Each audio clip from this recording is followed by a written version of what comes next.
വ്യാകുലം സ്രസ്താ നിബദ്ധ നീ വിലസത് കോപി സഹസ്രാവൃതം ഹസ്തന്യസ്തൻ താപവർഗം അഖിലോധാരം കിശോരാകൃതി കൃഷ്ണം നാരായണം വന്ദേ കൃഷ്ണം വന്ദേ വ്രജപ്രിയം കൃഷ്ണം ദ്വൈപായനം വന്ദേ കൃഷ്ണം വന്ദേ പ്രദാസുതം സച്ചിദാനന്ദരൂപായ വിശ്വപ്രത്യാധിഹേതവേ താവത്രവിനാശായ ശ്രീകൃഷ്ണായ നമഃ. ശ്രീമദ്ഭാഗവതം നാമപുരാണം ലോകവിശ്രുതം ശൂന്യാ ശ്രദ്ധയാ യുക്തോ മമ സന്തോഷകാരണം ശ്ലോകാർദ്ധം ശ്ലോകപാദം വാ നിത്യം ഭാഗവതോദ്ഭവം പഠതേ ശൃണ്യായസ്തു ഗോ സഹസ്രഫലം ലഭേത്. മമോസേഷ് സർവേഷു ശ്രീമദ്ഭാഗവതം പരം ശൃണ്വന്ത്യ നരാ ഭക്തിയ മമ പ്രത്യേക സുഹൃത് വസ്ത്രാലങ്കരണൈ പുഷ്പൈർധൂപദീപ ഉപകാരകൈഃ വഹീകൃതോ ഹി അഹം ദൈത്യാസശ്രിയാ സദ്വദൃഢ ശുഗരോ ബൃഹോദജ്ഞാ സർവശാസ്ത്രവിശാരദ ഏതത് കഥാ പ്രകാശേന മേധജ്ഞാനം വിനാശയ. ഓം നമോ ഭഗവതേ വാസുദേവായ. ഓം നമോ ഭഗവതേ വാസുദേവായ. ഓം നമോ ഭഗവതേ വാസുദേവായ. ജന്മാദ്യസ്യ യതോ അന്യതിരതച്ച അർദ്ധേഷു വിഘ്നസ്വരാട് തേനേ ബ്രഹ്മകൃതായ ആദികവിയെ മുഹ്യന്തി യസ്സൂരയഃ തേജോ വാരിമൃതാം യഥാ വിനിമയോ യത്ര സർഗോ അംശ ധാംന സേന സദാ നിരസ്തവോകം സത്യം പരം ധീമഹി ധർമ്മ പ്രോചിത കൈതവോ അത്ര പരമോ നിർമ്മത്സരാണ സദാം വേദ്യം വാസ്തവം അത്ര ശിവദം താപത്രയോന്മൂലനം. ശ്രീമദ്ഭാഗവതേ മഹാമുനികൃതേ കിം വാ പരേരീശ്വര സദ്യ ഹൃദ്യ അവരുദ്ധതേ അത്ര കൃതിഭിः ശുശ്രൂഷിഭിः ദർശനാത് നിഗമകൽപ്പതരോ ഗലിതം ഫലം സുഖമുഖാത് അമൃതദ്രവ സംയുതം പിബത ഭാഗവതം രസമാലയം മുഹുരഹോ രസികാ ഭൂമി ഭാവുകാഃ.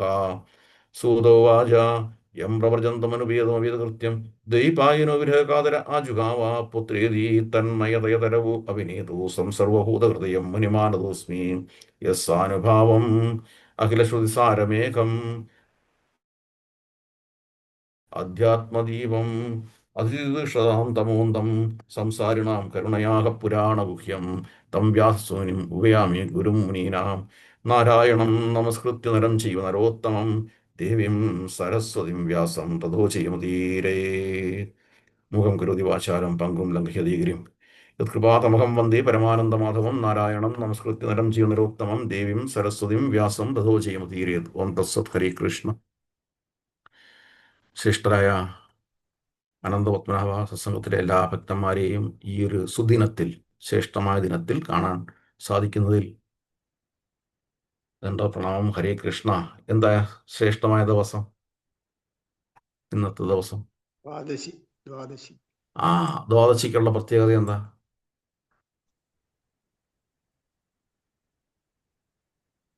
ദ്വാദശിയുടെ പ്രത്യേകത അതറിയില്ല പ്രഭു. ദ്വാദശി എന്ന് മാത്രം അറിയാം. പ്രത്യേകത ഒന്നും അറിയില്ല. പ്രത്യേകത ഒന്നുമില്ല. നല്ല ഫീസ്റ്റിംഗ്. ഏകാദശി കഴിഞ്ഞാൽ വരുന്നത് ദ്വാദശി, അത്രേ എനിക്കറിയുള്ളൂ.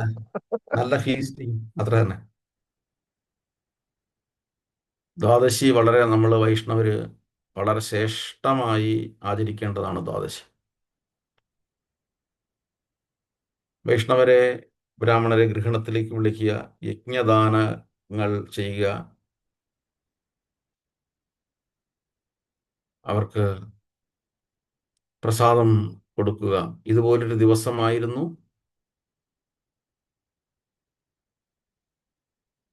അംബരീഷ മഹാരാജാവിൻ്റെ അടുത്ത് ആര് വന്നത്? ദുർവാസാവ്. ദ്വാദശിയുടെ പ്രത്യേകത മനസ്സിലാക്കണം. ശ്രേഷ്ഠരായ വൈഷ്ണവരുമായിട്ട് അസോസിയേറ്റ് ചെയ്യാനുള്ള ഏറ്റവും വലിയൊരു ദിവസം, ശ്രേഷ്ഠമായ ദിവസമാണ് ദ്വാദശി. യജ്ഞം, ദാനം, തപസ്, ഈ 3 കാര്യങ്ങൾ അർജുന ഒരിക്കൽ പോലും മുടക്കാൻ പാടില്ല എന്ന് എവിടെ പറയുന്നു? എവിടാ പറയുന്നേ?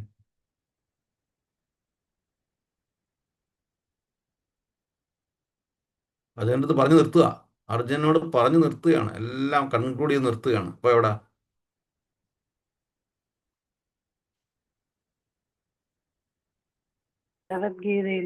അതിനെ പറഞ്ഞു നിർത്തുമ്പോൾ ഏതാ അധ്യായം വരുന്നത്?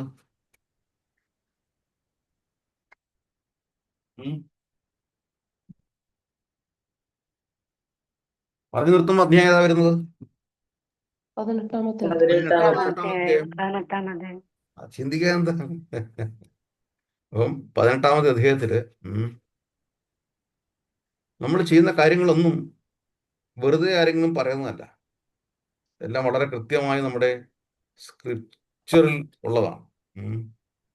എവിടെയാണ്? ഉം.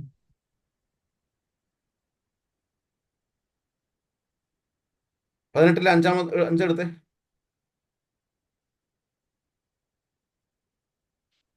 18-ലെ 5.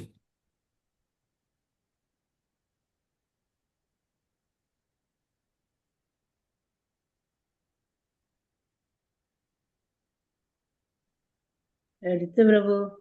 18-ാമത് ഭഗവത്ഗീത 18-ാമത്തെ അധ്യായം 18:5. 18-ലെ 5 മൂന്നാമത്തെ ശ്ലോകം കൂടെ എടുത്താട്ട്. എടുത്തു.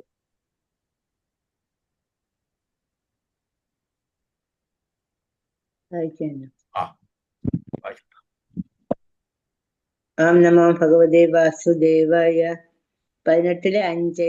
യജ്ഞദാന തവ കർമ്മ നാത്യാജ്യം കാര്യമേവ തത് യജ്ഞോ ദാനം തവ ചൈവ പാവനാനി മനീഷിനാം. വിവർത്തനം. വിവർത്തന ശ്രീല പ്രഭാത് കീജയ്. യജ്ഞം, ദാനം, തപസ് എന്നീ കർമ്മങ്ങൾ ഉപേക്ഷിക്കേണ്ടവയല്ല. അവ അനുഷ്ഠിക്കപ്പെടണം. മഹാത്മാക്കളെ പോലും വിശുദ്ധീകരിക്കുന്നവയാണ് അവ മൂന്നും. ഹരേ കൃഷ്ണ. അവിടെയാണ്. അപ്പം ഈ 3 കാര്യങ്ങൾ നമ്മൾ യാതൊരു കാരണവശാലും ഉപേക്ഷിക്കപ്പെടേണ്ടവയല്ല. അത് മഹാത്മാക്കളെ പോലും, ഇപ്പം മഹാത്മാക്കളെ പോലും വിശുദ്ധീകരിക്കപ്പെടുന്നതെന്ന് പറഞ്ഞാൽ മഹാത്മാവ് ശുദ്ധീകരിക്കപ്പെട്ടവരാണ്. പക്ഷേ ഈ മെറ്റീരിയൽ വേൾഡിൽ നിലനിൽക്കുന്നിടത്തോളം കാലം ഒരു പക്ഷെ ചിലപ്പം പൊല്യൂഷനൊക്കെ ഉണ്ടാവാം. അവ മഹാത്മാക്കളെ പോലും വിശുദ്ധീകരിക്കുന്നതാണ്. അപ്പോൾ അത് നമ്മൾ തീർച്ചയായും അനുഷ്ഠിക്കണം എന്ന് പറയുന്നുണ്ട്. ആദ്യം അർജുൻ്റെ അടുത്ത് പറയുന്നത് ഇങ്ങനെയാണ്: ചില ഋഷീശ്വരന്മാർ പറയുന്നു എന്ന് കഴിഞ്ഞിട്ട് വീണ്ടും ഭഗവാൻ അടിവരയിട്ട് പറയുകയാണ്, ഇത് ഉപേക്ഷിക്കപ്പെടേണ്ടവയല്ല. മൂന്നാമത്തെ ശ്ലോകം ഒന്ന് വായിച്ചാട്ട്. ത്യാജ്യം ദോഷവദിത്യത്തെ കർമ്മ ത്യാജ്യം ദോഷം വദിത്യകേ കർമ്മ പ്രാഹുർമനീഷിണഃ യജ്ഞദാന തപ കർമ്മ ന ത്യാജ്യമിതി ചാപരെ.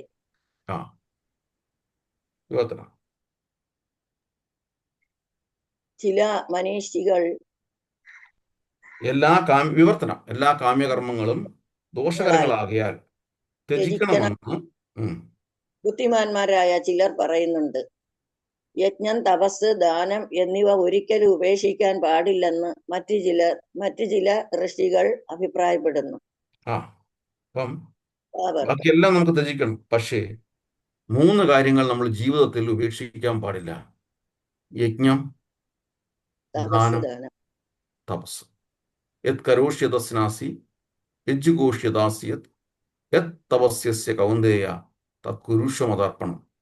നീ എന്ത് പ്രവർത്തികൾ ചെയ്യുന്നുവോ, നീ എന്ത് ഭക്ഷിക്കുന്നുവോ, നീ എന്ത് ദാനം ചെയ്യുന്നുവോ, അത് എനിക്കായി ചെയ്യണം. അപ്പോൾ എന്തിനാ അങ്ങനെ പറഞ്ഞത്?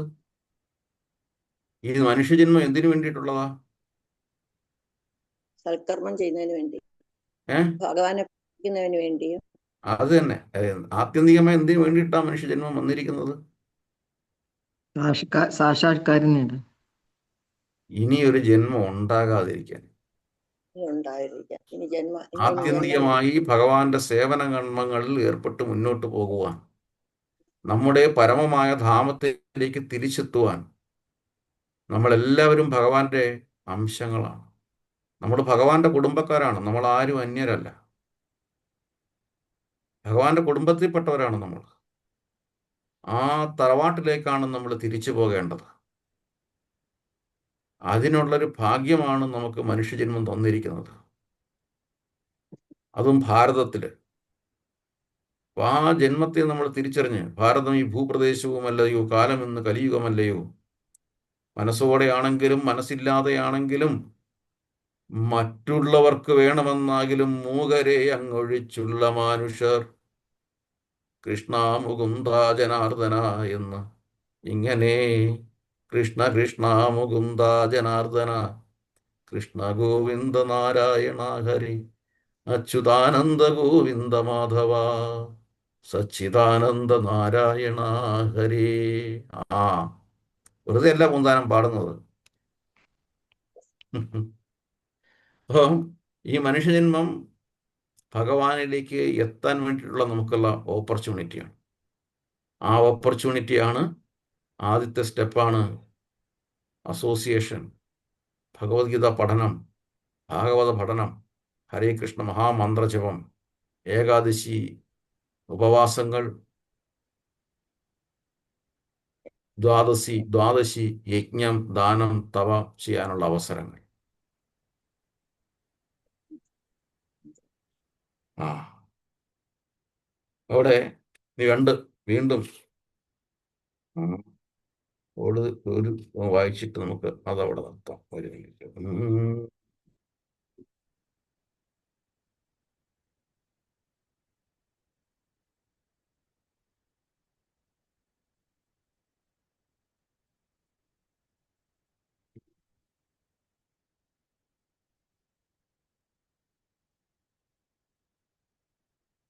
നമ്പർ 7, ഏഴാമത്തെ ശ്ലോകം ഒന്ന് വായിച്ചോട്ടെ. അത് 18-ാമത്തെ അധ്യായത്തിൽ തന്നെ 7-ാമത്തെ ശ്ലോകം കൂടെ ഒന്ന് വായിച്ചോട്ടെ.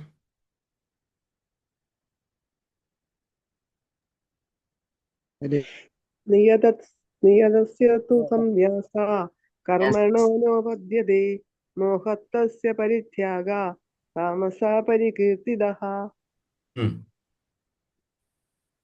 നിയത കർമ്മങ്ങളെ ഒരിക്കലും ഉപേക്ഷിച്ചുകൂടാ. വ്യാമോഹം കൊണ്ട് അങ്ങനെ ചെയ്യുന്നുവെങ്കിൽ ആ ത്യാഗം തമോ ഗുണത്തിലുള്ളതാണ്. നിയതകർമ്മം എന്താ? നമ്മുടെ നിയതകർമ്മം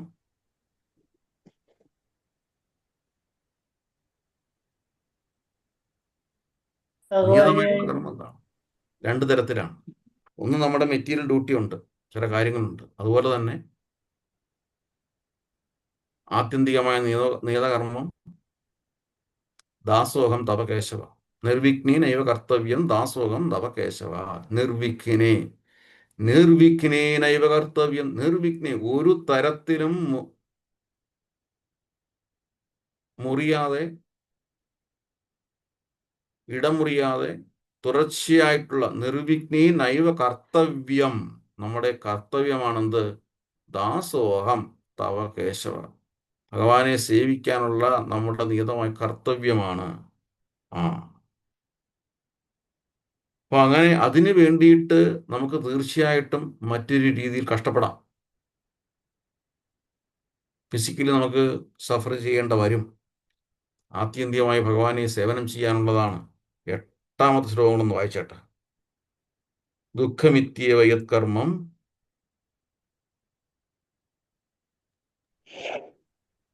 ദുഃഖമിത്യേവ യത്കർമ്മ ക്ലേശാഭയാത്യേജേത് സകൃത്വാ രാജസം ത്യാഗം നൈവാ ത്യാഗം ഫലം ലഭേത്. നിയതകർമ്മ ക്ലേശകരമെന്നു വെച്ചാലോ ബുദ്ധിമുട്ടായി കണക്കാക്കിയോ ചെയ്യാതെ വിടുന്നത് രാജസമായ ത്യാഗമാണ്. അത്തരം പ്രവൃത്തി ഒരിക്കലും ത്യാഗത്തിന് മുന്നിൽ നയിക്കുന്നില്ല. ഹരേ കൃഷ്ണ. ഹരേ കൃഷ്ണ. ആ ഭാവാർത്ഥം ചെറുതാണ്, ഒന്ന് വായിച്ചോട്ടെ. കൃഷ്ണാവബോധ നിഷ്ഠനായ ഫലോദിഷ്ട കർമ്മമാണെന്ന് കരുതി ധനാർജന മാർഗങ്ങൾ ഉപേക്ഷിക്കേണ്ടതില്ല. പ്രവൃത്തി കൊണ്ട് താൻ നേടുന്ന ധനം കൃഷ്ണാവബോധത്തിന് സഹായകമായ വിധം ഉപയോഗിക്കണം എന്നും അതിരാവിലെ ഉണർന്ന് ആധ്യാത്മികമായ കൃഷ്ണാവബോധത്തെ വളർത്താനും കഴിയുമെങ്കിൽ ആ വിധം പ്രവൃത്തികളിൽ നിന്ന് ഭയന്നോ ക്ലേശമെന്ന് കരുതിയോ പിന്മാറിക്ക. അങ്ങനെയുള്ള ത്യാഗം രാജസമത്രേ. രജോഗുണത്തിലുള്ള കർമ്മത്തിന്റെ ഫലം ദുഃഖമാണ്. ആ നിലയിൽ ചെയ്യപ്പെടുന്ന ത്യാഗം നിഷ്ഫലമായി തീരും. ഹരേ കൃഷ്ണ. ഹരേ കൃഷ്ണ. കൃഷ്ണ അവബോധിഷ്ഠനായ ഒരാൾ പരോദിഷ്ട കർമ്മമാണെന്ന് കരുതി ധനാർജന മാർഗങ്ങൾ ഉപേക്ഷിക്കേണ്ടതില്ല. എന്തുകൊണ്ടാ? ഭക്തിവ സേവനത്തിലേക്ക് ഇതെല്ലാം പ്രയോജനപ്പെടുത്തണം. അത് പ്രയോജനപ്പെടുത്താനുള്ള ഓപ്പർച്യൂണിറ്റി ആണ് നമുക്ക് ഏതെങ്കിലും തരത്തിൽ ധനാർജനം ചെയ്യാനുള്ള അവസരം ഭഗവാൻ തന്നിട്ടുണ്ടെങ്കിൽ അത് തിരിച്ചറിയണം. അത് ഭക്തിയുത സേവനത്തിലേക്കാണ്. അത് ഉപേക്ഷിക്കേണ്ടതില്ല. ഭക്തിയുത സേവനത്തിലേക്ക് ആവശ്യമാണ്. ശ്രീലപ്രഭുപാദര് എത്ര ക്ലേശങ്ങൾ സഹിച്ചാണ് ഇത്രയും ക്ഷേത്രങ്ങൾ ചെയ്തത്. എന്തിനു വേണ്ടിയിട്ടാണ്? ആത്യന്തികമായ സമാധാനം കിട്ടാൻ. ഭഗവാന്റെ സേവനത്തിലൂടെ മാത്രമേ സമാധാനം കിട്ടുകയുള്ളൂ. അപ്പം പിന്നീട് തുടർച്ചയായി വരുന്ന നടപടിക്രമങ്ങൾക്ക് പ്രഭുപാദരുടെ ശിഷ്യന്മാരെ, ആ ക്ഷേത്രത്തെ സഹായിക്കേണ്ടത് നമ്മളുടെ കടമയാണ്. അതിനുള്ള അവസരമായിട്ടാണ് ഗൃഹസ്ഥാശ്രമികൾക്ക് അത് ചെയ്യാനുള്ള ഭാഗ്യമാണ് ഗൃഹസ്ഥാശ്രമികൾക്ക് ആ രീതിയിലുള്ള അവസരങ്ങൾ വന്നു ചേരുന്നത്. അത് രണ്ട് കൈയും നീട്ടി സ്വീകരിക്കുകയാണ് വേണ്ടത്. അപ്പം ഇവിടെ ത്യാഗത്തിൻ്റെയും സന്യാസത്തിൻ്റെയും കാര്യങ്ങളാണ് 18-ാം അധ്യായത്തിൽ. വളരെ നല്ലതാണ്, വളരെ രസമാണ് വായിച്ചു പോയി കഴിഞ്ഞാൽ. ഉദാഹരണം, ക്ഷേത്രം നിർമ്മിക്കുന്നു. അപ്പം അവിടുത്തെ അധികാരി അല്ലേ സ്വാമി പറയും, 1,00,000 രൂപ അതിൽ കൂടുതൽ തരുന്നവർക്ക് അവരുടെ പേര് ഞാൻ ഇവിടെ എഴുതി വച്ചിരിക്കാം. എവിടെ? ക്ഷേത്രത്തിൻ്റെ മുന്നിലുള്ള ഭിത്തിയിൽ തന്നെ ഫലകത്തിൽ എഴുതി വെക്കാം. ഓ, നല്ല കാര്യം. അപ്പം സ്വാമി പറയും, കാര്യം ഭൗതികമായി ഇത്തിരി ആകർഷണമെങ്കിലും തോന്നണം ചിലർക്ക് ഇത് ചെയ്യാൻ വേണ്ടിയിട്ട്. ശരി, ഏതെങ്കിലും കാരണവശാൽ എഴുതി വെക്കാൻ പറ്റിയില്ല. സ്വാമി അന്ന് എന്നോട് പറഞ്ഞത് എൻ്റെ പേരങ്ങോട്ട് എഴുതി വെക്കുമെന്നാണല്ലോ, പക്ഷെ ഒന്നും കണ്ടില്ലല്ലോ സ്വാമി എന്ന് പറയും. അവിടെ കഴിഞ്ഞു. അങ്ങനെ ചോദ്യം വന്നു കഴിഞ്ഞാൽ അതോടുകൂടി ആ സമർപ്പണം പോയി. സമർപ്പണം ഭൗതികമായി, സമർപ്പണം പോയി.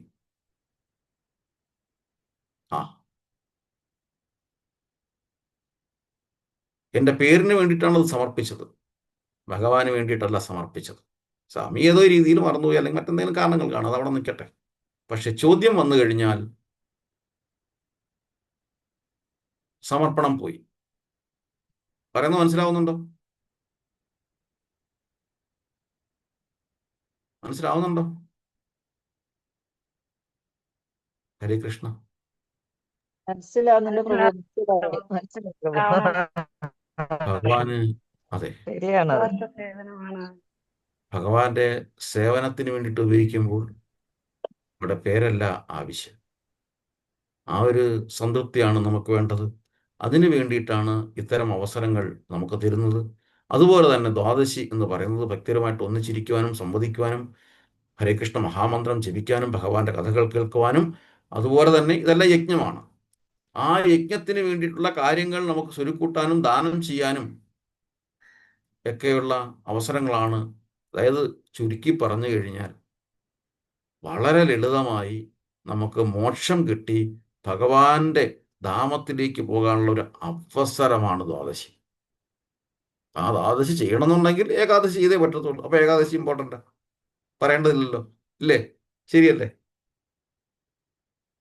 ഈ ദ്വാദശി നമ്മൾ ഇത്രയും വളരെ ഭംഗിയായിട്ട് ചെയ്യണമെന്നുണ്ടെങ്കിൽ ആ ഏകാദശി അനുഷ്ഠിച്ചല്ലേ പറ്റത്തുള്ളൂ. അപ്പോൾ ഏകാദശിയുടെ മഹാത്മ്യം നാം മനസ്സിലാക്കണം. ശരിയല്ലേ? ആണോ അല്ലേ? അതെ അതെ അതെ. ഏകാദശി കഴിഞ്ഞല്ലേ ദ്വാദശി വരുന്നുള്ളൂ. ഹരേ കൃഷ്ണ.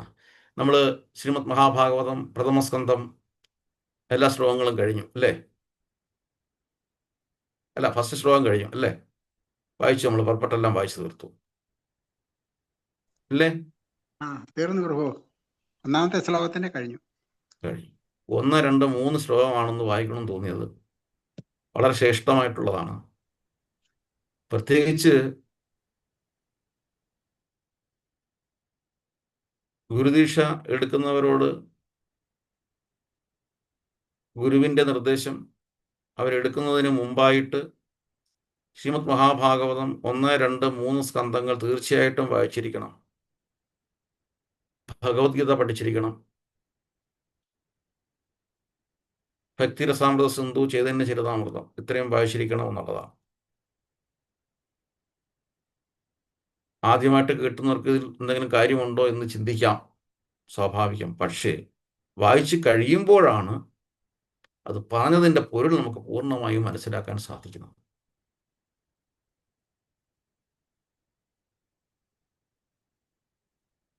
അപ്പം അതിലെ പ്രഥമ സ്കന്ധത്തിലെ ആദ്യത്തെ അധ്യായത്തിലെ പ്രധാനപ്പെട്ട ശ്ലോകങ്ങളാണ് 1, 2, 3 ശ്ലോകങ്ങൾ. രണ്ടാമത്തെ ശ്ലോകം നമുക്ക് നോക്കാം, വായിച്ചേട്ടാ. ധ്യാന ശ്ലോകത്തിൽ, അതുകൊണ്ടാണ് ധ്യാന ശ്ലോകത്തിൽ ഈ 3 ശ്ലോകം ഉൾപ്പെടുത്തിയിരിക്കുന്നത്. വായിക്കട്ടെ പ്രഭു. വായിച്ചേട്ടാ. ഓം ശ്രീ ഗുരുഭ്യോ നമ. ഓം നമോ ഭഗവതേ വാസുദേവായ. ശ്ലോകം 2. ധർമ്മപ്രോചിത കൈതവോത്ര പരമോ നിർമത്സരാണാം സതാം വേദ്യം വാസ്തവമത്ര വസ്തു ശിവദം താപത്രയോന്മൂലനം. ശ്രീമദ്ഭാഗവതേ മഹാമുനികൃതേ കിം വാ വരൈരീശ്വര സദ്യോ ഹൃദ്യവരുത്തതേത്ര കൃതിഭിः ശുശ്രൂഷുഭിസ്തക്ഷണാത്. ധർമ്മ പ്രോചിത കൈതവോ അത്ര പരമോ നിർമ്മത്സരാണ സതാം വേദ്യം വാസ്തവം അത്ര വസ്തു ശിവദം താപത്രയം ഉന്മൂലനം. ശ്രീമദ്ഭാഗവതേ മഹാമുനികൃതേ കിം വാ പരേ ഈശ്വരഃ സദ്യോ ഹൃദ്യ അവരുദ്ധതേ അത്ര കൃതിഭിः ശുശ്രൂഷിഭിः ലക്ഷണാത്. ശബ്ദാർത്ഥാർക്ക് വായിക്കാം.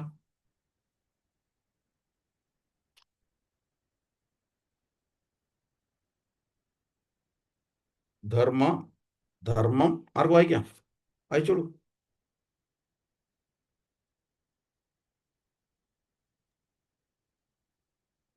ഞാൻ തന്നെ വായിക്കാം പ്രഭു. ആരുടെയും വായിച്ചോ. വിവർത്തനം. ഭൗതികതയാൽ പ്രേരിതമായ ധർമ്മങ്ങളെ തിരസ്കരിച്ചുകൊണ്ട് ഈ ഭാഗവത പുരാണം നിർമ്മല ഹൃദയരായ ഭക്തർക്ക് പരമസത്യത്തെ ഗ്രഹിക്കാൻ കഴിയും വിധം പ്രതിപാദിക്കുന്നു.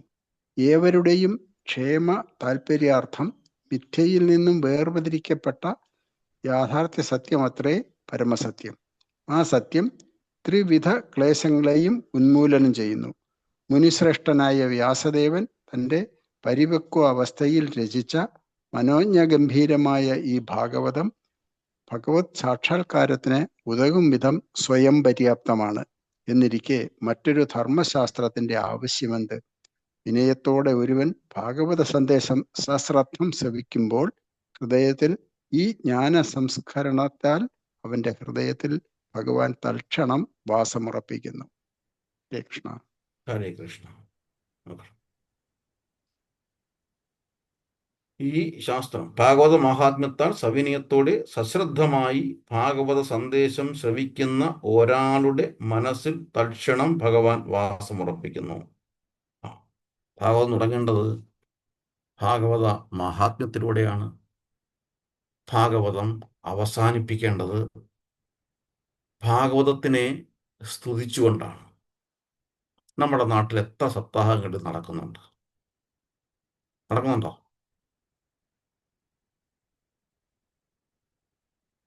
ഉണ്ടോ? ഭാഗവതത്തെ സ്തുതിക്കുന്നുണ്ടോ? ഗ്രന്ഥരാജ് ശ്രീമദ് മഹാഭാഗവതം കി ജയ് എന്നാണ് പറയുന്നത്. ആ ഭാഗവതം കൊണ്ടുവരേണ്ടത് പോലും എങ്ങനെയാണെന്നുള്ളതാണ്. പീഠത്തിൽ വെച്ച് ശിരസിൽ വഹിച്ചുകൊണ്ട് വേണം ഭാഗവതം കൊണ്ടുവരാൻ ആ വ്യാസാസനത്തിലേക്ക്, അവിടെ ഇരുത്തിലേക്ക്. എത്ര പേര് ചെയ്യുന്നുണ്ട്?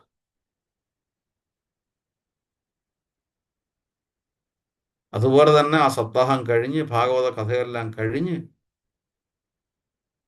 ഭാഗവതത്തെ സ്തുതിച്ച് വേണം നിർത്താൻ. അതവിടെ കൂടിയിരിക്കുന്നവരെല്ലാം സ്തുതിക്കണം. ആ സ്തുതിയോടുകൂടി വേണം. ആ ഭാഗവത ആചാര്യനെ സ്തുതിച്ചിട്ട് വേണം, ഭക്തന്മാരെ എല്ലാം സ്തുതിച്ചിട്ട് വേണം നമ്മൾ നിർത്താൻ. എത്ര പേര് ചെയ്യുന്നു? ഇവിടെ പറയുന്നു, ധർമ്മ പ്രോചിത കൈതവോ അത്ര പരമോ നിർമ്മത്സരാണ സദാം വേദ്യം വാസ്തവം അസ്ത്രവസ്തു ശിവദം. എന്താ ശിവദം?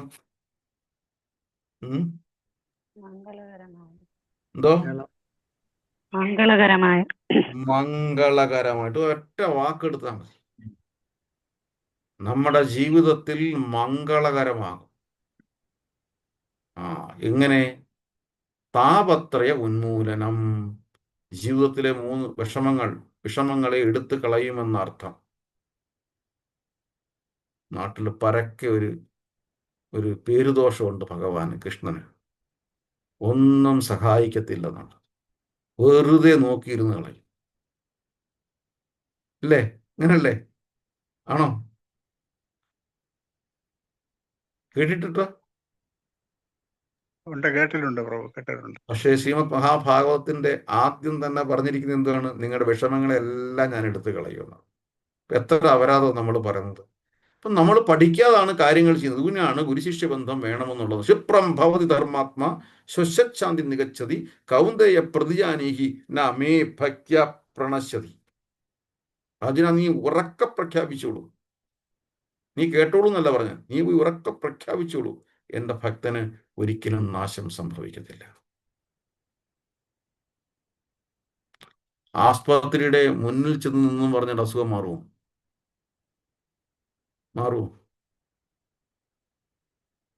ഇല്ല പ്രഭു. ആസ്പത്രിക്കകത്ത് കാരണം ചീട്ട് എഴുതിയിട്ട് കാര്യമില്ല. ആ ചീട്ട് കൊണ്ട് ഡോക്ടറെ കാണണം. അല്ലേ? ഡോക്ടറെ കണ്ടെങ്കിൽ മാത്രമേ കാര്യങ്ങൾ നടക്കത്തുള്ളൂ. ചില ഡയബറ്റിക് പേഷ്യൻസ് ഉണ്ട്, മരുന്നുകളെല്ലാം വാങ്ങിച്ചു വെക്കും, പക്ഷെ കഴിക്കത്തില്ല. അവിടെ അസുഖം മാറത്തില്ല. എത്ര പേരെ നമുക്കറിയാം, മരുന്നുകളെല്ലാം കൊണ്ടുവെക്കും മക്കളെ പേടിച്ചിട്ട്, പക്ഷെ കഴിക്കത്തില്ല. അതുപോലെയാണ് എത്ര പറഞ്ഞാലും, പ്രഭാതിൽ പറയുന്നുണ്ട്, എത്ര പറഞ്ഞാലും ഏകാദശി നോക്കത്തില്ല, അല്ലെങ്കിൽ ഹരേ കൃഷ്ണ മഹാമന്ത്രം ജപിക്കത്തില്ല. വേറെ എന്തെല്ലാം കാര്യങ്ങൾ പറയും, പക്ഷെ ഹരേ കൃഷ്ണ അത് മാത്രം പറയത്തില്ല. ഒരു വാശി പോലെ.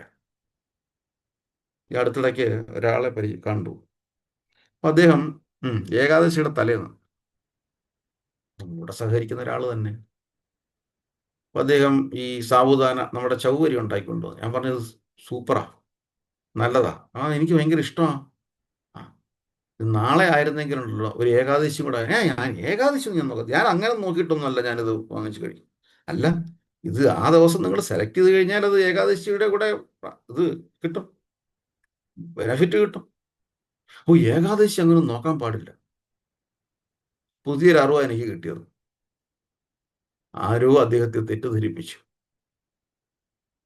ഏകാദശി തുടങ്ങുകയാണെങ്കിൽ സങ്കല്പം എടുക്കണം, ഇത്ര ഏകാദശി എടുക്കണമെന്നുണ്ട്, ഇടയ്ക്ക് മുറിയാൻ പാടില്ല, ഏകാദശി കഴിയുമ്പോഴത്തേന് പിന്നെ കുറേ പ്രൊസീജിയർ പറഞ്ഞു കൊടുത്തു.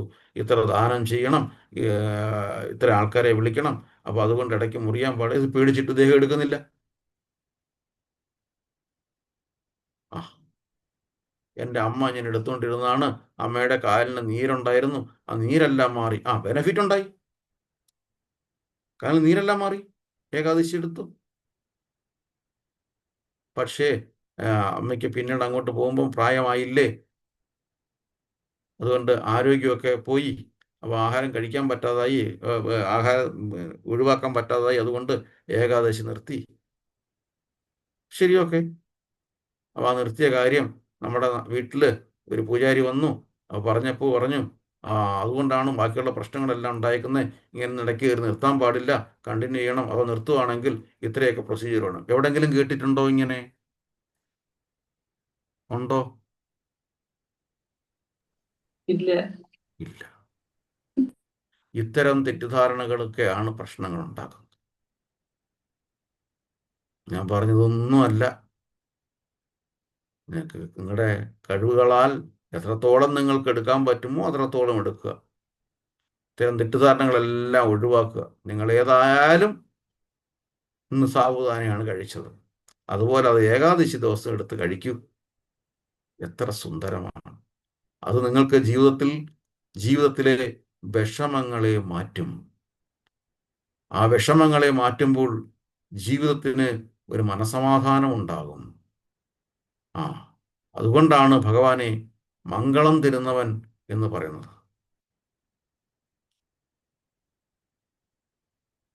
എനിക്ക് ഒരിക്കലും മെസ്സേജ് അങ്ങനെ കൂടുതൽ വല്ലപ്പോഴും അയക്കുന്നത്. അങ്ങനെ ഇന്നലെ എൻ്റെ ഒരു ഗുരു, ഞാൻ പറഞ്ഞില്ലേ ഭാഗവത്തിലെ ചെന്നൈയിലാണ്, ശ്രീ പരമേശ്വര ഗൗരദാസ് പ്രഭു, നമ്മുടെ ശ്രീ സാക്ഷിദാസ് പ്രഭുവിനൊക്കെ നേരിട്ട് അറിയാവുന്ന അദ്ദേഹം എനിക്കതൊരു ശ്ലോകം എനിക്ക് അയച്ചു തന്നു. അപ്പോൾ അദ്ദേഹം ഡിസംബറിൽ വിസിറ്റിൽ വരും. അപ്പോഴത്തേന് ഈ ശ്ലോകം ബൈഹേർട്ട് ചെയ്ത് വെച്ചിരിക്കണം. ഇൻസ്ട്രക്ഷനാണ്. പക്ഷെ വളരെ മനോഹരമായ ശ്ലോകം. ഈ ശ്ലോകവുമായിട്ട് കണക്ട് ചെയ്യാൻ പറ്റുന്ന ഒരു ശ്ലോകം ദശമസ്കന്ധത്തിൽ എടുത്തു വന്നിരിക്കുന്ന ഒരു ശ്ലോകം ഞാൻ പറയാം. ദശമസ്കന്ധം എടുത്താട്ട് 10:10:36 10:10:36 എടുത്താട്ട്. ഇത്ര മനോഹരമായ ശ്ലോകം.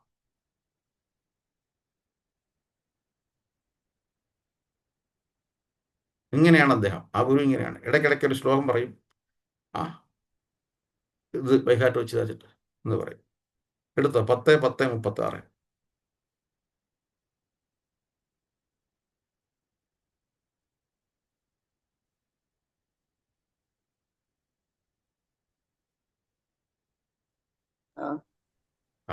കിട്ടിയ നമ പരമ കല്യാണ നമ പരമ മംഗള വാസുദേവായ ശാന്തായ യദൂനാം പദയേ നമഃ.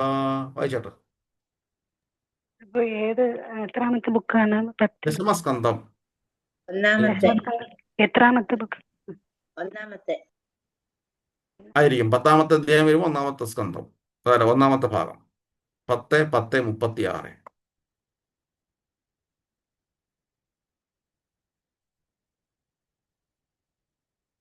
വായിച്ചോളൂ. വായിക്കാൻ പ്രഭു. ഓം നമോ ഭഗവതേ വാസുദേവായ. ശ്ലോകം 36. നമ പരമ കല്യാണ നമ പരമ മംഗള വാസുദേവായ ശാന്തായ യദൂനാം പദയേ നമഃ. വിവർത്തന പ്രഭുവാദ് കീജയ്. അല്ലയോ പരമമംഗളകാരൻ, പരമമായ നന്മയുടെ മൂർത്തിമ സ്വഭാവമായ അങ്ങയ്ക്ക് ഞങ്ങളുടെ സാദര പ്രണാമം. യദുവംശത്തിൽ യദുകുലനാഥനായി വന്നു പിറന്നിരിക്കുന്ന അല്ലയോ വസുദേവസുത, പരമശാന്തനായ അങ്ങയുടെ പാദാഭുജങ്ങളിൽ ഞങ്ങൾ പ്രണാമങ്ങൾ അർപ്പിക്കുന്നു. ഹരേ കൃഷ്ണ. ഹരേ കൃഷ്ണ. മറ്റേ മാതാജി വായിക്കാൻ തുടങ്ങി. വായിച്ചേട്ടാ, ശ്ലോകം ഒന്ന് വായിച്ചേട്ടാ.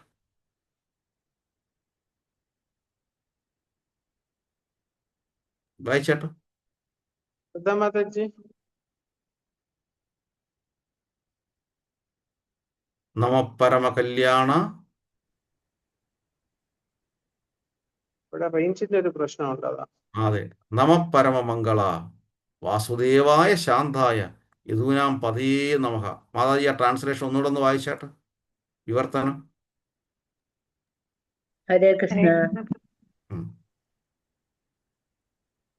ഹരേ കൃഷ്ണ. വായിച്ചാട്ടെ, വായിച്ചു. ഹരേ കൃഷ്ണ. ഓം നമോ ഭഗവതേ വാസുദേവായ. വിവർത്തനം ശ്രീല പ്രഭുപാദ് കി ജയ്. അല്ലയോ പരമമംഗളകാരൻ, പരമമായ നന്മയുടെ മൂർത്തിമത് ഭാവമായ അങ്ങേക്ക് ഞങ്ങളുടെ സാദര പ്രണാമം. യദുവംശത്തിൽ യദുകുലനാഥനായി വന്നു പിറന്നിരിക്കുന്ന അല്ലയോ വാസുദേവസുത, പരമശാന്തനായ അങ്ങയുടെ പാദാംബുജങ്ങളിൽ ഞങ്ങളുടെ പ്രണാമങ്ങൾ അർപ്പിക്കുന്നു. ഹരേ കൃഷ്ണ പ്രഭു. അതുകൊണ്ട് ഈ ശ്ലോകം ഇവിടെ ഇരിക്കുന്നവരും കാണാതെ പഠിച്ചേട്ടെ. എന്നോട് കാണാതെ പഠിക്കുക, എൻ്റെ ഗുരു പറഞ്ഞു. കാണാതെ പഠിച്ചേട്ടെ. മംഗളകരം തിരും. അതുകൊണ്ടാണ് മറ്റൊരിടത്ത് വീണ്ടും ഭഗവാനെ കുറിച്ച് പറയുന്നത് മംഗളായ ച ലോകാനാം ക്ഷേമായ ഭവായിച്ച. ഈ ലോകത്തിന് മുഴുവൻ മംഗളം തരുന്ന, എല്ലാ ജീവജാലങ്ങൾക്കും ക്ഷേമം തരുന്ന മംഗളായ ച ലോകാനാം ക്ഷേമായ ഭവായിച്ച ആസ്തി ദുകുലാംബോധവാദ്യോ അനന്തസഹപുമാൻ. ബലരാമനോടൊപ്പം ഇവിടെ അവതരിച്ചു. യദ്ബാഹുദണ്ഡഗുപ്തായം സഹൂര്യം യഥവോ അർച്ചിതാവ ക്രീഡന്തി പരമാനന്ദം. ലാസ്റ്റ് വരി വീണ്ടും മറന്നു.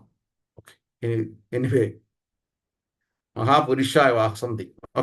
എങ്ങനെയാണെങ്കിലും ജീവിതത്തിൽ ഭഗവാനെ വിളിച്ചു കഴിഞ്ഞാൽ മംഗളം തരും എന്നർത്ഥം.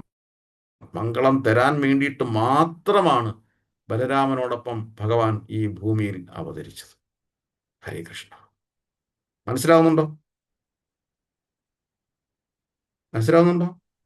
കാര്യം ഭഗവാന്റെ തൃപ്പാദങ്ങളെ സേവിക്കുമ്പോൾ നമ്മൾ ഭഗവാന്റെ തൃപ്പാദങ്ങൾ 19 ഐശ്വര്യമുള്ള ചിഹ്നങ്ങൾ മാത്രമുള്ള തൃപ്പാദങ്ങളെ മാത്രമല്ല കാണുന്നത്, ലക്ഷ്മി സഹസ്രം, ആയിരക്കണക്കിന് ലക്ഷ്മിമാരെ കൂടി നമ്മൾ കാണുന്നുണ്ട്. ആയിരക്കണക്കിന് ലക്ഷ്മിമാരും നമ്മൾ ഗൃഹത്തിലേക്ക് വരികയാണ്. പിന്നെ അവിടെ ദുഃഖത്തിന് അർത്ഥമില്ല, വിഷമങ്ങൾക്ക് സ്ഥാനമില്ല. എപ്പോഴും ജീവിതത്തിൽ മംഗളം മാത്രമായിരിക്കും. അപ്പം ഭാവാർത്ഥം ഒന്ന് വായിച്ചാട്ട് പ്രഭു, ആദ്യത്തെ പാരഗ്രാഫ് ഒന്ന് വായിച്ചാട്ട്. ധർമ്മത്തിൽ 4 വിധ പ്രഥമ വിഷയങ്ങൾ ഉൾപ്പെടുന്നു. കൃഷ്ണ പ്രഭു. ഭാവാർത്ഥം: ധർമ്മത്തിൽ 4 പ്രാഥമിക വിഷയങ്ങൾ ഉൾപ്പെടുന്നു. ധർമാർത്ഥ കാമ മോക്ഷങ്ങൾ, പുണ്യകർമ്മങ്ങൾ, സാമ്പത്തിക പുരോഗതി, ഇന്ദ്രിയ സംതൃപ്തി, ഭൗതിക ബന്ധന മോചനം. അധാർമിക ജീവിതം മ്ലേച്ഛാവസ്ഥയാണ്.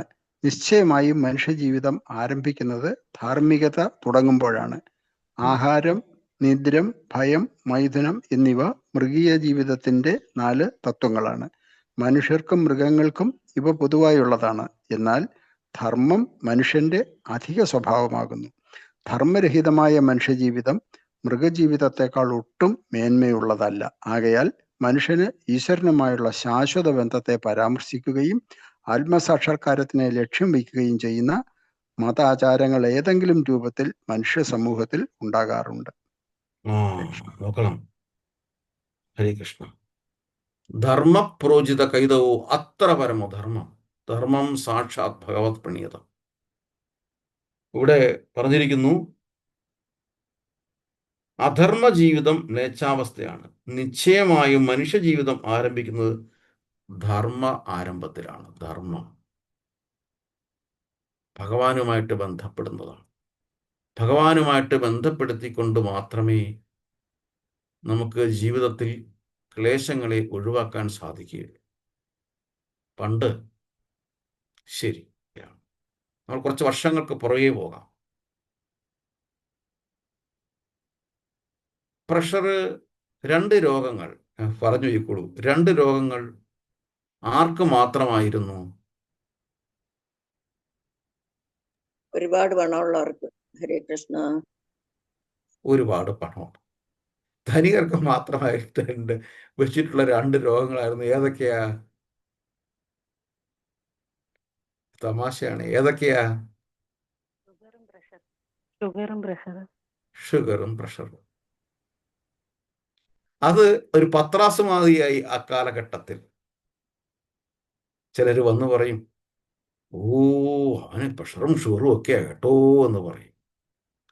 കാര്യം അത് പാവപ്പെട്ടവർക്ക് ഇല്ലാത്തത് കൊണ്ട് ഏതോ ഒരു നിധി പോലെയാണ് അത് അവർ കൊണ്ടു നടക്കുന്നത്. അത് കഴിക്കണ്ടേ, അവന് പ്രഷറും ഷുഗറും ഒക്കെ ആണല്ലോ എന്ന് പറയും. ഈ ഒരു കാലഘട്ടം കഴിഞ്ഞു. പിന്നീട് അത് നമ്മളീ പറയുന്ന പാവപ്പെട്ടവർക്കുമായി. അതങ്ങനെ പണക്കാർക്ക് മാത്രമായിട്ടുള്ള, ധനികർക്ക് മാത്രമായിട്ടുള്ള ഈ 2 അസുഖങ്ങൾ സാധാരണ ജനങ്ങളിലേക്ക് എത്തി. ചിന്തിച്ചിട്ടുണ്ടോ? ഉണ്ടോ? ഭക്ഷണം അധികം കഴിച്ചതുകൊണ്ട് എല്ലാരും പാവപ്പെട്ടൊക്കെ അന്ന് പൈസ ഇല്ലായിരുന്നു, അധികം ഫുഡൊന്നും കഴിക്കുള്ളത് കൊണ്ട്. ഭാഗികമായിട്ട് ശരിയാണ് ആഹാരത്തിന്റെ കാര്യത്തിൽ. ഭാഗികം പറഞ്ഞു വന്നത്, അന്നത്തെ കാലത്ത് നമ്മൾ എപ്പോഴും താണ അവസ്ഥയിലേക്കാണ് പോകുന്നത്. മുകളിലേക്ക് നമ്മൾ നോക്കുന്നില്ല, താഴോട്ടാണ് നമ്മൾ നോക്കി ജീവിക്കുന്നത്. ഭാരതത്തിൽ പറഞ്ഞിരിക്കുന്ന ഒരാളുടെ കുലീനതയാണ് വേണ്ടത്. ഭാരതത്തിൽ പറഞ്ഞിരിക്കുന്നത് ഭക്തിയുത സേവനത്തിന് വേണ്ടിയിട്ടുള്ള കാര്യങ്ങളുമായി മുന്നോട്ട് പോകണം. അതാണ് കുലീനത എന്ന് പറയുന്നത്. ഹേ ആര്യ, അർജുനെ വിശേഷിപ്പിക്കുന്നത്. പക്ഷേ നമ്മൾ മ്ലേച്ഛമായി താഴോട്ടാണ് പോകുന്നത്. നമ്മുടെ അസോസിയേഷൻസ് ആ രീതിയിലായിരുന്നു പറഞ്ഞു വന്നത്. അന്ന് ധനികർ മാത്രമായിരുന്നു. ഒരു കാലഘട്ടത്തിൽ ഏകദേശം ഒരു 200-250 വർഷങ്ങൾക്ക് മുമ്പ് വരെ ഭാരതത്തിൽ ഇല്ലാതിരുന്ന ഒരു ജീവിതശൈലി, ആഹാരശൈലി പിന്നീട് ധനികരുടെ ഇടയിൽ ഇടിച്ചു കയറി. ആ ധനികരുടെ ഇടയിൽ ഇടിച്ചു കയറിയപ്പോൾ ജീവജാലങ്ങളോട് ക്രൂരത കാണിക്കാൻ തുടങ്ങി. അങ്ങനെ പറഞ്ഞു വന്നത് മാംസാഹാരം കഴിച്ചു തുടങ്ങി. അങ്ങനെ അനാവശ്യമായ ഒരു ശരീരത്തിന് ചേരാത്ത രീതിയിലുള്ള ആഹാരം കഴിച്ചു തുടങ്ങിയപ്പോൾ ശരീരം പ്രതികരിക്കാൻ തുടങ്ങി. ശരീരം പ്രതികരിക്കാൻ തുടങ്ങിയപ്പോഴത്തേന് അസുഖങ്ങളായി. അങ്ങനെ അവർക്ക് പ്രഷർ, ഷുഗർ എന്ന ഇതിലേക്ക് മാറി. ഇനി പ്രതികരിക്കുന്ന ആളെ പറയാം. അത് പിൽക്കാലത്ത് അന്നത്തെ പാവപ്പെട്ടവർക്ക് ക്രമേണ ഒരു നല്ല സ്ഥിതിയിലേക്ക്, ധനസ്ഥിതിയിലേക്ക് ഉയർന്നപ്പോൾ അവർ ഈ മ്ലേച്ഛമായ സംസ്കാരത്തിലേക്ക് ദൃഷ്ടി ചെയ്തു. അപ്പൊ അവർക്കും അതുപോലെ ജീവിക്കണമെന്നായി. അപ്പോൾ എന്തായി? മാസത്തിൽ ഒരിക്കല് മാംസം കഴിക്കണം, അത്രയെങ്കിലും ആകാം, സാമ്പത്തികം അനുസരിച്ചിട്ട് മാസത്തിൽ ഒരിക്കൽ വാങ്ങിച്ചു കഴിച്ചു.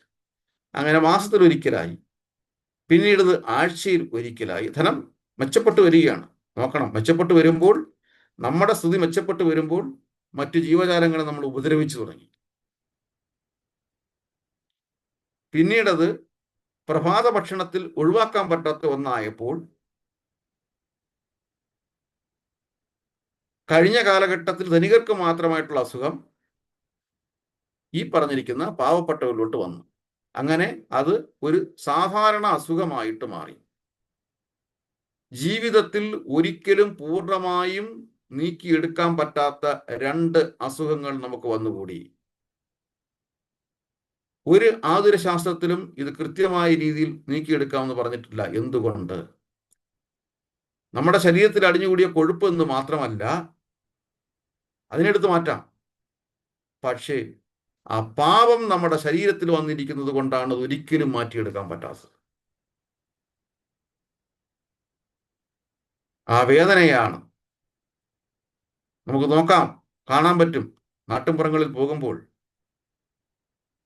ഏതൊന്നിനെയാണോ സംരക്ഷിക്കേണ്ടത്, ഏതൊരു പാദങ്ങളെയാണോ നമ്മൾ പൂജിക്കേണ്ടത്, ആ പാദങ്ങളെയാണ് എടുപ്പിടിച്ച് തൂക്കിയിട്ടേക്കുന്നത്. അതിനെയാണ് നമ്മൾ ശാപ്പെടുന്നത്. അപ്പോൾ ശരീരം പ്രതികരിക്കത്തില്ലേ? ചേരേണ്ടത് ചേരാത്തത്. ശരി, ഞാൻ ഈ അടുത്തിടയ്ക്ക് ഞാൻ പറഞ്ഞില്ലേ, ഫിസിയോതെറാപ്പിയായിട്ട് പോയപ്പോൾ അവിടെ എല്ലാവരും കേട്ടിട്ടുണ്ടാവും, ശ്രദ്ധിച്ചിട്ടുണ്ടാവും. പക്ഷെ ഞാൻ ആദ്യമായിട്ടാണ് ഞാൻ അത് കാണുന്നത്. വാർദ്ധക്യ ജീവിതം വീണ്ടും യൗവനമാക്കിയെടുക്കാം. പരസ്യം IV തെറാപ്പി, സിരകളിലേക്ക് ഡയറക്റ്റ് രക്തം ഇഞ്ചക്ട് ചെയ്യുകയാണ്. അല്ല, രക്തക്കുഴലുകളിലേക്ക് ഒരു മരുന്ന് ഇഞ്ചക്ട് ചെയ്യുകയാണ്. അതിൻ്റെ പാർശ്വഫലങ്ങൾ നോക്കി. ഇത് ശരിയായ രീതിയിൽ പ്രയോഗിച്ചില്ലെങ്കിൽ ശരീരം റിയാക്ട് ചെയ്യും. അലർജി, മറ്റ് ശാരീരികമായിട്ടുള്ള മറ്റു ക്ലേശങ്ങൾ ഒക്കെ ഉണ്ടാകും. അപ്പോൾ നമ്മുടെ രക്തത്തിലേക്ക് ചേർക്കപ്പെടേണ്ടതായിട്ടുള്ള കാര്യങ്ങൾ ചേരാതെ വരുമ്പോൾ ശരീരം പ്രതികരിക്കും. അതായത് ഈ മാംസത്തിൽ തിളപ്പിക്കുമ്പോൾ ആ വെള്ളം ഏത് കളറായിട്ട് മാറും? ചുവന്ന കളറായിട്ട് മാറും. അതായത് ആ രക്തത്തെ, ഒരു ഡെഡ് ബ്ലഡിനെയാണ് നമ്മുടെ ശരീരത്തിലേക്ക് എടുക്കുന്നത്. ആണല്ലോ. ഈ ആഹാരം നമ്മുടെ ശരീരത്തിലേക്കും രക്തക്കുഴലുകളിലേക്കുമാണ് പോകുന്നത്. ചേരാത്തത് ചേരുമ്പോഴുള്ള പ്രതികരണങ്ങളാണ് ആ ബോഡി അന്നേരം റിയാക്ട് ചെയ്തു തുടങ്ങും. ഒരുപക്ഷെ ഉടനെ ഉണ്ടാവില്ല, ഒരുപക്ഷെ സ്ലോയിലായിരിക്കാം, ചിലർക്ക് പെട്ടെന്നായിരിക്കാം. അങ്ങനെ നമുക്ക് വരേണ്ടിയിരുന്നില്ലാത്ത പല അസുഖങ്ങളും നമുക്ക് ഉണ്ടായി തുടങ്ങും. ഇത്രയുള്ളൂ. വളരെ സിമ്പിളാണ്. ശരീരത്തിന് ചേരേണ്ടതായിട്ടുള്ള ചില കാര്യങ്ങൾ നമ്മൾ പണ്ട് പറയത്തില്ലേ, ഭ്രാന്തി പശു എന്നൊക്കെ പറയുമ്പോൾ എന്താണ് ഭ്രാന്തി പശു? ഭ്രാന്തി രോഗം മറ്റൊന്നുമല്ല. സസ്യഭുക്കായി വളർന്ന ആ ഒരു ജീവിക്ക് നമ്മുടെ സ്വാർത്ഥതയ്ക്കായിട്ട് പാല് കൂട്ടിക്കിട്ടാൻ വേണ്ടിയിട്ട് അതിൻ്റെ ഭക്ഷണത്തിൽ കൃത്രിമമായി മാംസങ്ങൾ കയറ്റിവെച്ചു. അപ്പം ആ ശരീരം പ്രതികരിക്കാൻ തുടങ്ങി. അതാരും പറയുന്നില്ല. മനസ്സിലാവുന്നുണ്ടോ?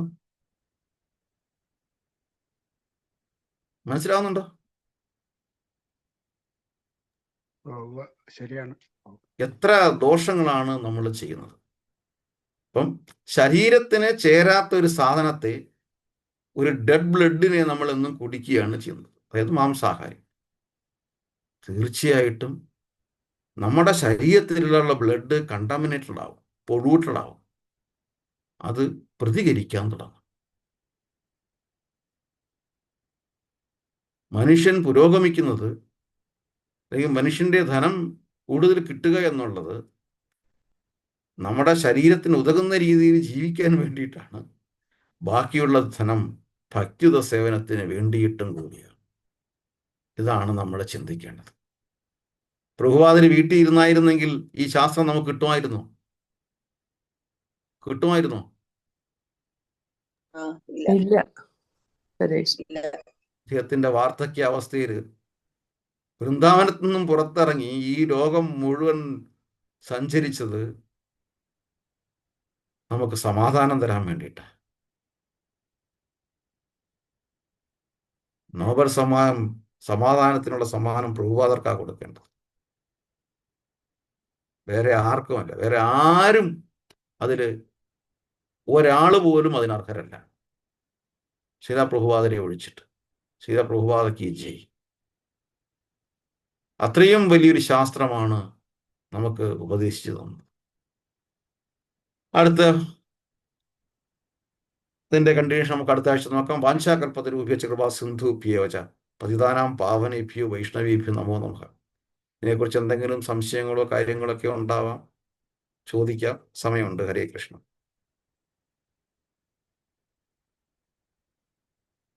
ആഹാരമൊക്കെ പറയുമ്പോൾ ഒരുപാട് പേർക്ക് സംശയങ്ങളൊക്കെ വരും.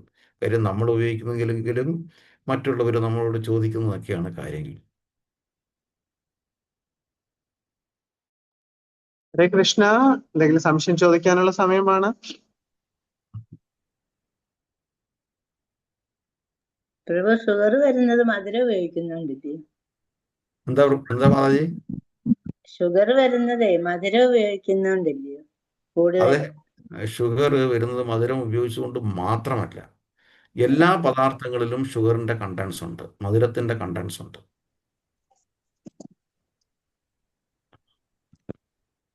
അത് അധികമായിട്ട് വരുമ്പോൾ നമ്മൾ ഉപയോഗിക്കുന്ന ഷുഗർ നമുക്ക് കുറയ്ക്കേണ്ടതായിട്ട് വരും. അല്ലാതെ നമ്മൾ ഷുഗർ, ഇവിടെ ഉണ്ടെങ്കിൽ പറയണം, ക്ഷമിക്കണം, കൃത്യമായിട്ട് തിരുത്തണം, ഒന്നും അറിയില്ല.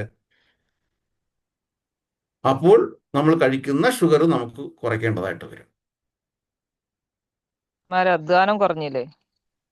എന്തോ? അധ്വാനം കുറവായതുകൊണ്ടും വരുമല്ലോ. അധ്വാനം കുറവാണല്ലോ ഇപ്പൊ എല്ലാവർക്കും. വലിയവരായിട്ട് നിൽക്കണ അധ്വാനം കുറവല്ലേ? നമ്മൾ പണിയെടുക്കുന്നത് അധ്വാനം പണ്ട് കൃഷി സ്ഥലങ്ങളിലൊക്കെ നല്ല, അപ്പൊ അതൊക്കെ കുറവല്ലേ? ഉണ്ട് അതിനെ കൊണ്ടും വരാലോ അല്ലെ? എല്ലാത്തിലും. നമ്മുടെ ശരീരത്തിന് ആവശ്യമായ രീതിയിലുള്ള ആഹാരം മാത്രം കഴിച്ചു കഴിഞ്ഞാൽ ഇപ്പൊ ഇരിക്കുന്ന അധ്വാനം മതി, ഒരു കുഴപ്പമില്ല. നമ്മുടെ നാവിൻ്റെ രുചിക്ക് അനുസരിച്ചിട്ട് നമുക്ക് നമ്മുടെ കപ്പാസിറ്റിയിലും അധികം ആഹാരം കഴിക്കുന്നു. ശരി, ഇനിയിപ്പം എൻ്റെ കാര്യം പറയുകയാണെങ്കിൽ ശരിയാ, പ്രസാദം ഇഷ്ടം പോലെ ഞങ്ങളെപ്പോലുള്ളവരങ്ങ് പോയി പ്രസാദം മാത്രം കഴിക്കാനായിട്ട് അങ്ങ് പോവും, വയറ് നിറഞ്ഞ് എന്നാലും കഴിച്ചുകൊണ്ടിരിക്കും.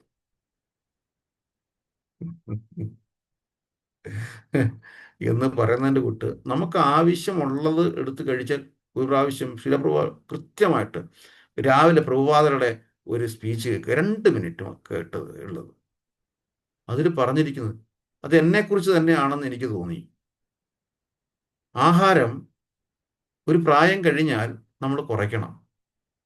ശരീരത്തിന് അക്സെപ്റ്റ് ചെയ്യാൻ പറ്റുന്ന രീതിയിലുള്ള ആഹാരം മാത്രമേ കഴിക്കാവൂ. കുട്ടികളെ പ്രഭുപാദർ പറയുന്നതാണ്, കുട്ടികളെ സംബന്ധിച്ചിടത്തോളം കുട്ടികൾക്ക് അത് ബാധകമല്ല. കാര്യം അവരെപ്പോഴും ആക്റ്റീവ് ആയതുകൊണ്ട് ആ ആഹാരം അവർക്ക് അതിനെ ഡൈജസ്റ്റ് ചെയ്യാനുള്ള കഴിവുണ്ട്. എൻ്റെ മുഖത്തടിച്ച മാതിരിയായി പ്രഭുപാദരുടെ ആ സ്പീച്ച് എന്ന് പറയുന്നത്. അത് പറയുന്നത് ഒരു തരത്തിൽ ശരിയാണ്. പക്ഷേ അനാവശ്യമായ ആഹാരങ്ങളാണ് നമ്മുടെ ശരീരത്തിൽ കൂടുതൽ ദോഷം ചെയ്യുന്നത്. അനാവശ്യമായ ആഹാരം ചെയ്യും തോറും, ഈ പറയുന്ന മാതിരി നമ്മൾ മൃഗങ്ങളെ പോലെ പണിയെടുക്കുന്നില്ല. മൃഗങ്ങളെ പോലെ പണിയെടുക്കുന്നവർക്കാണ് മറ്റാഹാരങ്ങൾ പറഞ്ഞിരിക്കുന്നത്. നമുക്കുള്ളതല്ല ആഹാരം, ഇത്തരം ആഹാരങ്ങൾ. അത് ശരീരത്തിൽ റിയാക്ട് ചെയ്യും, യാതൊരു സംശയമില്ല കാര്യത്തിൽ. ഇനി പുകവലി ആരോഗ്യത്തിന് ഹാനികരമാണ്. ഇനി പുകവലിക്കാത്തവർക്ക് അസുഖം വരുന്നില്ലേ ചോദിക്കാം. ഇതൊക്കെ നമ്മുടെ ഇന്ദ്രിയങ്ങൾക്ക് അതീതമാണ്, കർമ്മബന്ധവുമായിട്ട് ബന്ധപ്പെട്ടിട്ടുള്ളതാണ്. അതേസമയം 90% ഓപ്പർച്യൂണിറ്റി ഉണ്ട് പുകവലിക്കുന്നവർക്ക് രോഗബാധിതരാകാൻ. പിന്നെ എന്തിനാണ് നമ്മൾ ഇത് അറിഞ്ഞുകൊണ്ട് വലിച്ചു വെക്കുന്നത്? ഇത്രമാത്രം ചിന്തിച്ചാൽ മതി. പരന്ന് മനസ്സിലാകുന്നുണ്ടോ? ഹരേ കൃഷ്ണ. ഹരേ കൃഷ്ണ. പ്രഭുജി അഖണ്ഡ ഭോജൻ എന്നെന്തോ കേട്ടിട്ടുണ്ടല്ലേ?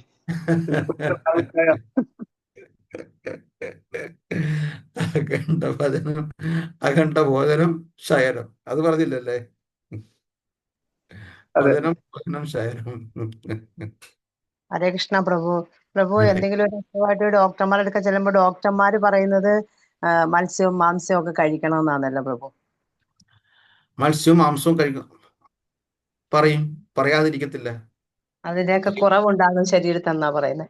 എങ്കിലല്ലേ രോഗം ഉണ്ടാകുകയും അവർക്ക് പണി കിട്ടുകയും ചെയ്യുള്ളൂ, അവർക്ക് വരുമാനം പറയും. വേണം. അതെ, മത്സ്യത്തിൽ നിന്ന് ഒമേഗ-3 ഇത് നമുക്ക് വേണമെന്നാ പറയുന്നത്.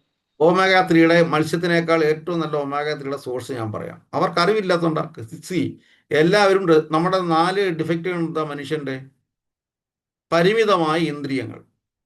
ആ ഇന്ദ്രിയങ്ങളുടെ അറിവ് വെച്ചുകൊണ്ടാണ് അവർ പറയുന്നത്. സോക്രട്ടീസ് നടന്നു പോവുക ഒരു ദിവസം. ഞാൻ നടന്നു പോകുമ്പോൾ ഒരാളെ ഇങ്ങനെ തട്ടി. ആ ആൾക്ക് അത് അസഹ്യമായി തോന്നി. ഇയാൾ എങ്ങോട്ട് നോക്കിയാൽ നടക്കുന്നതെന്ന് ചോദിച്ചു. ഇയാൾ ആരാ? അപ്പോൾ സോക്രട്ടീസ് പറഞ്ഞു, 40 വർഷമായിട്ട് ഞാൻ ഇങ്ങനെ നടക്കുക, ഞാൻ ആരാണെന്ന് എനിക്ക് അറിയത്തില്ല, ഞാൻ അന്വേഷിച്ച് നടക്കുക എന്ന് പറഞ്ഞു. അപ്പൊ അന്വേഷണം ആവശ്യം. അങ്ങനെ അന്വേഷിച്ചവരാണ് പ്രഭുപാദരുടെ ശിഷ്യന്മാരായത്. പറഞ്ഞു വന്നത് ഒമേഗ-3 വേറെ ഏത് സോഴ്സിൽ കിട്ടാമെന്ന് നമ്മൾ ചിന്തിക്കണം. ഞാനൊരു വെജിറ്റേറിയനാണ്, ഡോക്ടർ പറഞ്ഞു ഒമേഗ-3 മത്സ്യം കഴിക്കണം. അപ്പോൾ ഒമേഗ-3 സസ്യങ്ങളിലുണ്ട്. ഡോക്ടർ പറയുന്നത് വേദാന്തമായിട്ട് നമ്മൾ എടുക്കും. നമ്മുടെ ഗുരു പറയുന്നതിന് അല്ലെങ്കിൽ നമ്മുടെ ഗുരുവിനെ നമ്മൾ അപ്രോച്ച് ചെയ്യുന്നില്ല. ഗുരു ഇങ്ങനെ ഡോക്ടർ ഇങ്ങനെ, ഗുരു ഒരിക്കലും ശിഷ്യൻ ദോഷമാരോ ഇയാൾക്ക് ഒമേഗ-3 ഇയാൾ കഴിക്കണ്ട അതൊന്നും ആവശ്യമൊന്നും ഒരിക്കലും ഗുരു പറയത്തില്ല.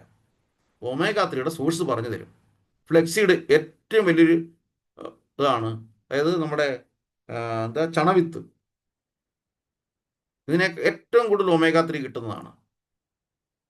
വിലയും കുറവാണ്. ഈ മത്സ്യം വാങ്ങിക്കുന്ന കാശ് ആവത്തില്ല ഒമേഗ-3 വാങ്ങിക്കുന്നത്, ഈ ഫ്ലെക്സീഡ് എടുക്കുന്നത്. പൊടിച്ചാട്ട് 2 സ്പൂൺ ഏതെങ്കിലും ഒരു ആഹാരത്തിലിട്ട് കഴിച്ചാട്ട്, ചേർത്ത് കഴിച്ചാട്ട് ഒരു കുഴപ്പവും വരത്തില്ല. ഏതാണ് ഹരേ കൃഷ്ണ? ചണവിത്ത് എന്ന് പറയും, ഫ്ലെക്സീഡ്. നമ്മുടെ നാട്ടിൽ സുലഭമായിട്ട് കിട്ടും. കാൽസ്യം, എള്ള്, 2 എള്ളുണ്ട. ഷുഗറുള്ളോ ഷുഗർ ചേർക്കാടുത്ത് കഴിച്ചാട്ട് ഇതെല്ലാം നമുക്ക് സുലഭമാണ്. കാൽസ്യം സുഖമായിട്ട് കിട്ടും, ഒരു പ്രശ്നവും വരത്തില്ല. ഹരേ കൃഷ്ണ. നമ്മുടെ സമയമായിരിക്കുന്നു. അടുത്ത ദർശനാർത്ഥി സമയമായി. ഓക്കെ പ്രഭുജി, ധന്യവാദ് പ്രണാം. ഹരേ കൃഷ്ണ. നല്ലൊരു സത്സംഗം കിട്ടി. നമുക്ക് പ്രഭുജിക്കും പ്രഭുജിയുടെ ഫാമിലിക്കും വേണ്ടി നമ്മൾ ഒരു 3 പ്രാവശ്യം ഹരേ കൃഷ്ണ മഹാമന്ത്രം പറഞ്ഞ് വൈൻഡപ്പ് ചെയ്യുന്നു. ഹരേ കൃഷ്ണ ഹരേ കൃഷ്ണ ഹരേ കൃഷ്ണ കൃഷ്ണ കൃഷ്ണ രാമ ഹരേ രാമ രാമ രാമ ഹരേ രാമ ഹരേ ഹരേ ഹരേ ഹരേ ഹരേ ഹരേ രാമ ഹരേ രാമ രാമ ഹരേ ഹരേ കൃഷ്ണ രാമ രാമ രാമ ഹരേ ഹരേ ഹരേ കൃഷ്ണ രാമ രാമ രാമ ഹരേ ഹരേ കൃപ സിന്ധുഭ്യോ പതിദാനാം ഭവനേഭ്യോ വൈഷ്ണവേഭ്യോ നമോ നമഃ. अनेकोटि वैष्णव वृंद की हरिनाम संकीर्तन के हरे कृष्णा महामंत्र की शिला प्रभुपाद की जय। श्री आनंद भक्तनाभ स्वामी की जय। हरे कृष्णा प्रभु जी, दंडवत प्रणाम।